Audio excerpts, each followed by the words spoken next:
Hello students, welcome to the session. I am Mr. M.H. Mota, Assistant Professor, Sharad Institute of Technology, College of Engineering. In this session, we will learn calculating the future population using population forecasting methods. The outcome of this session. At the end of this session, you will be in a position to estimate the future population using various methods of population forecasting. So population forecasting is nothing but projecting the population for a certain future period.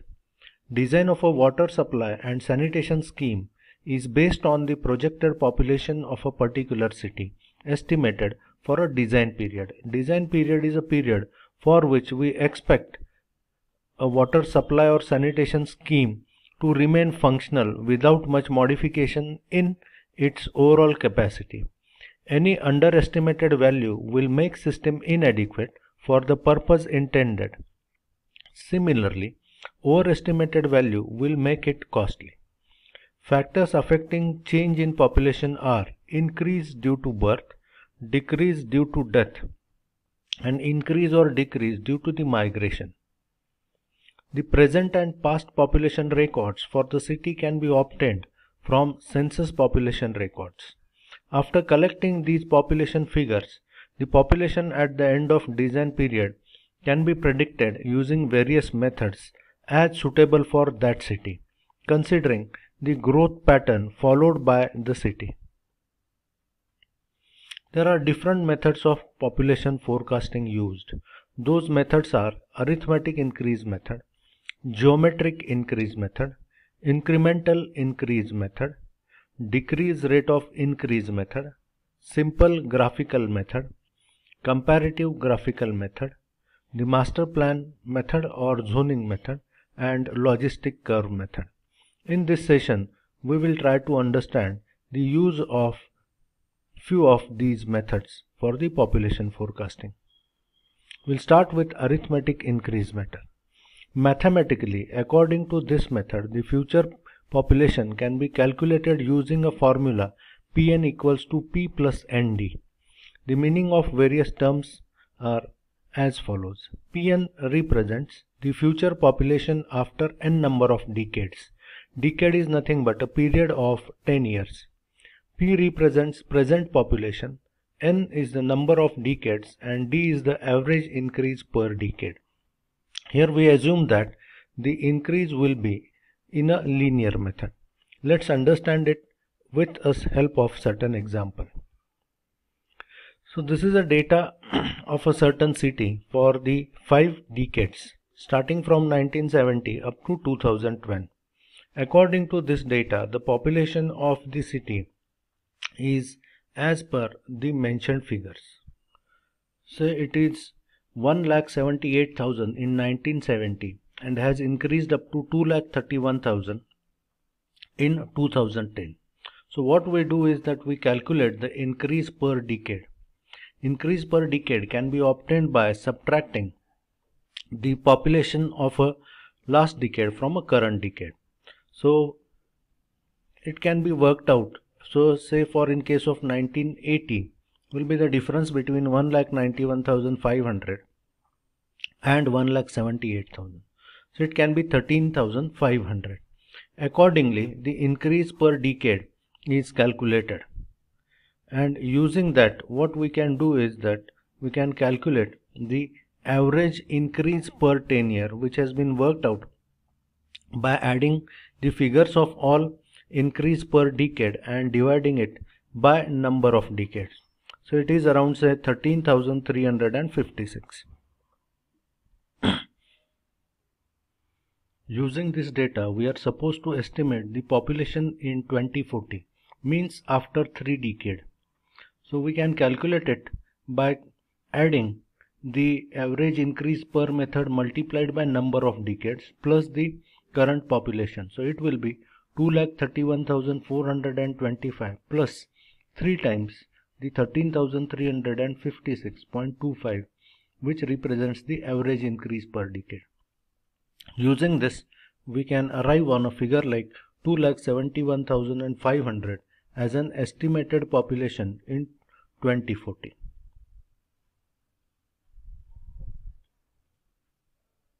Second is geometric increase method. Mathematically, geometric increase method can be expressed as Pn equals to P in bracket 1 plus R upon 100 bracket raised to n. The meaning of the terms is as follows.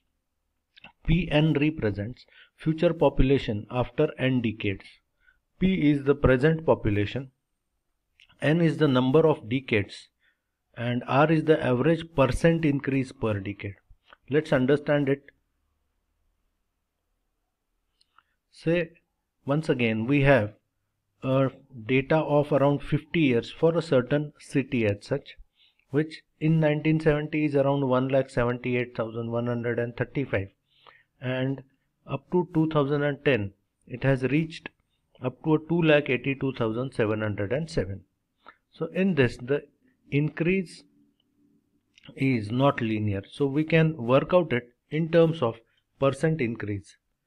So percent increase for each decade can be worked out in terms of the percent increase from the previous decade. So the base for calculating the percent increase will be the amount of population in previous decade. So for case of 1990, the base year will be 1980, and accordingly the percent increase is calculated.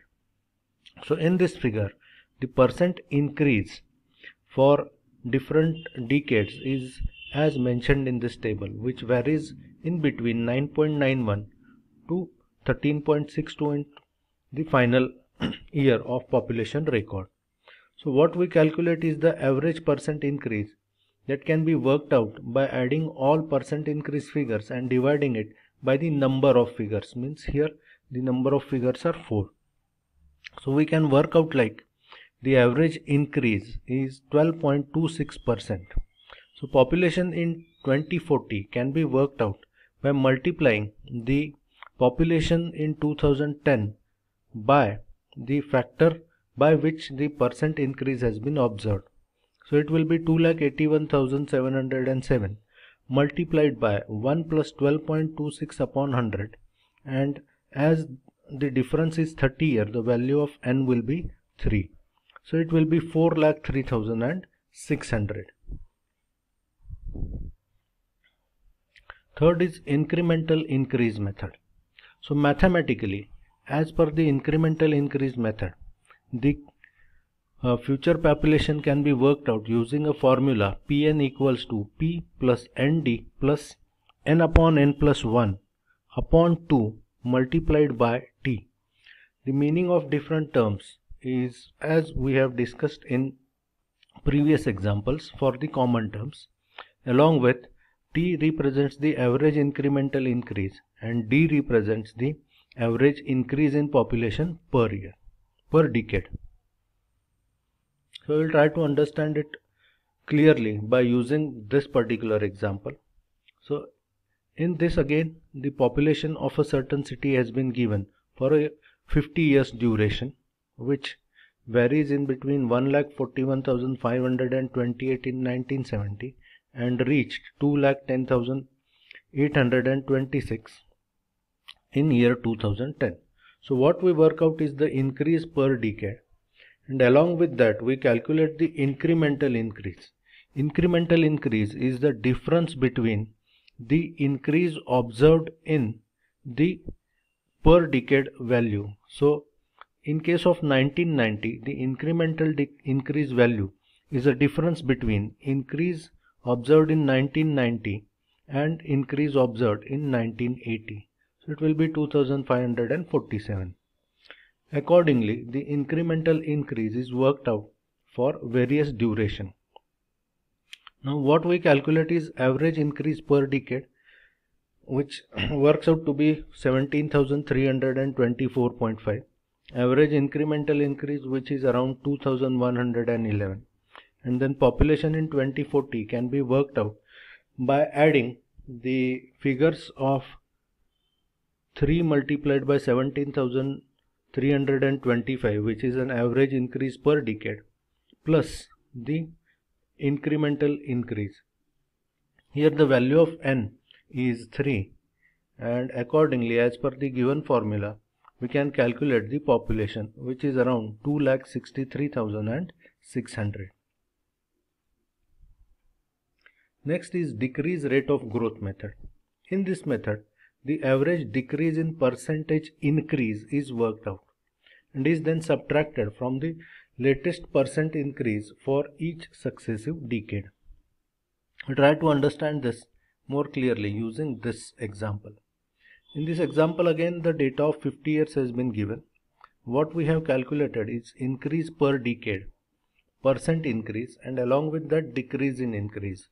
So in this figure, the population figures suggest that the population has started declining because of the saturation. So what we work out is the decrease in percent increase, and then we can calculate the population of successive decades. The average decrease in increase is worked out around 1.02% using the population data, and then population in 2020, 2030 and 2040 is worked out. For every population, the base is considered as the population in previous decade. So we have worked out here the population of every decade such, and we have reached a conclusion that according to this method, the overall population will be decreased and will be around 10,69,130. Next is graphical method. In this method, the population of last few decades are correctly plotted to a suitable scale on a graph. The population curve is then smoothly extended for getting future population. This extension should be done carefully and it requires proper experience and judgment. But nowadays we can use the different tools which are available in the form of different computer programs. Even Excel program can be much more helpful to extend this line.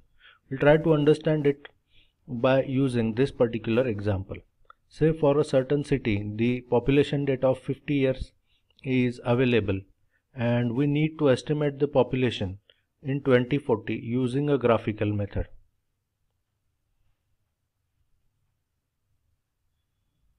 So what we do is that we particularly plot this particular data in a form of a graph. This particular figure indicates the plotting of the data on a graph. On x-axis we have plotted the time in form of year, and on the vertical axis we have plotted the population. What we do is that, let's understand it more clearly. So these lines represents the population data that has been plotted with the help of graph, and then we try to extend it with the help of either experience or with the help of certain computer program as such. So this blue line represents the extended curve, and that has been extended up to year 2040. This particular thing has been done with the help of an Excel sheet where the exact equation of a line has been worked out with the help of an Excel, and then it has been projected for next 3 decades, say up to 2040. Using this we can conclude that the population will reach around 3,45,000 using the graphical method.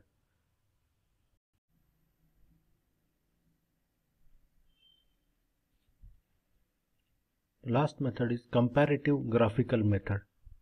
In this method, the population data of a project or a city under consideration is plotted along with the past population data of number of towns which have grown under the very similar conditions. The curve of the city under consideration is extended carefully after studying the pattern of other cities. Say, for an example, we have a data of a certain city for 3 decades from 1990 to 2010, and we are supposed to work out the population of that city in 2050. And this is a data of 3 different cities, say city A, city B and city C, where the data from 1950 to 2010 is available, which have been grown in a very similar fashion in which a city under consideration, say city X, is growing. the pattern shown by city X in the duration from 1990 to 2010, it's exactly similar what has been shown by, say, these three cities. For city X, the population has been extended or increased from 2,17,348 in 1990 to 2,82,707 in 2010. If we carefully observe, we can see that for city A, B and C even, the population at 1950 was very similar and nearby to the population of a city under consideration, where we expect to forecast the population. And we have the population records for those cities which have been developed in a similar manner up to 2010 or next 40-50 years has been available. Now let's understand it in depth. So what we do is that first we plot the population of a certain city under consideration in the form of graph, and then we try to find out the different cities which have been grown under the very similar conditions in past.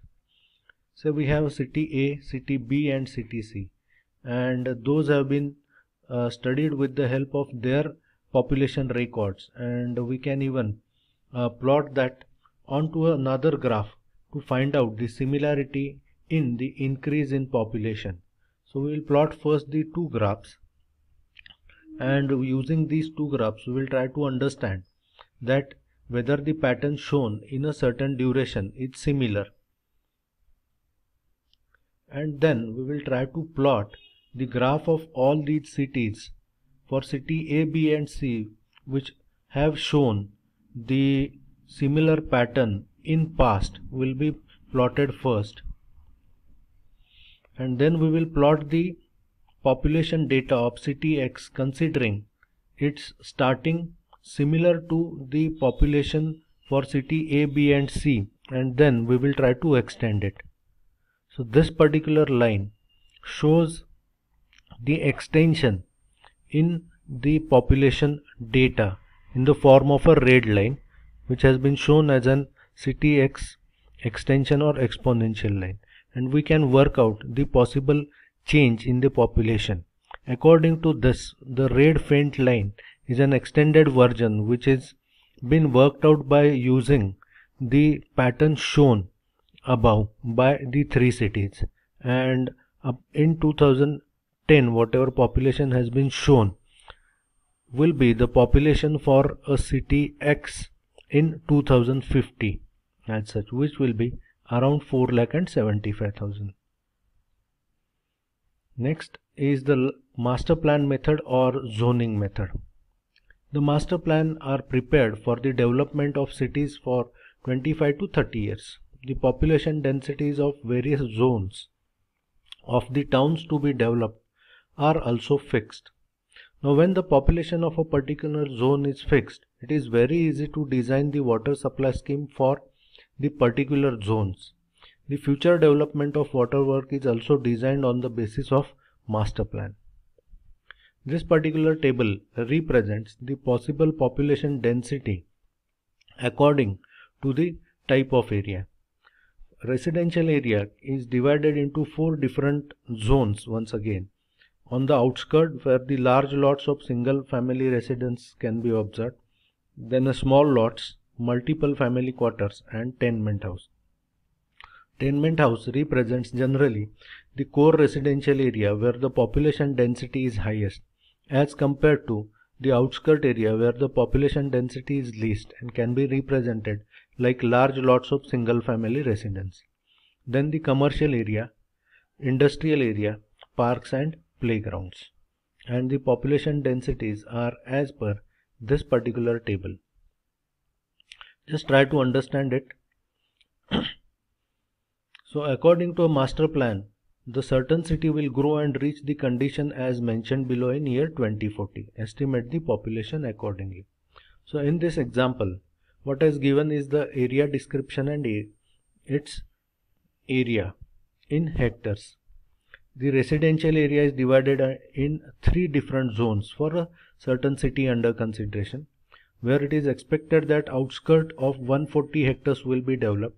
The multiple family quarter residential area will cover 335 hectares and core city will have 585 hectares of area covered. Commercial area will be 115 hectares and the area occupied by the parks will be 15 hectares. This is the projected master plan for a certain city in year 2040. Now we will try to use this for calculation of population. So what we will do is that we will assume the population density with the help of experience. So for outskirt we will assume that population density will be 40 per hectare. For multiple family quarters it will be 200 and for core city it will be 3000 persons per hectare. The commercial area, the population density will be 50 and parks, again the population density will be 50. These figures are in the range of figures those have been expressed in a table we have seen in last slide. So accordingly we can calculate the population. So outskirt population will be around 5600. The multiple family quarters will have a population around 67,000, while core city will have a highest population in a range of 17,55,500.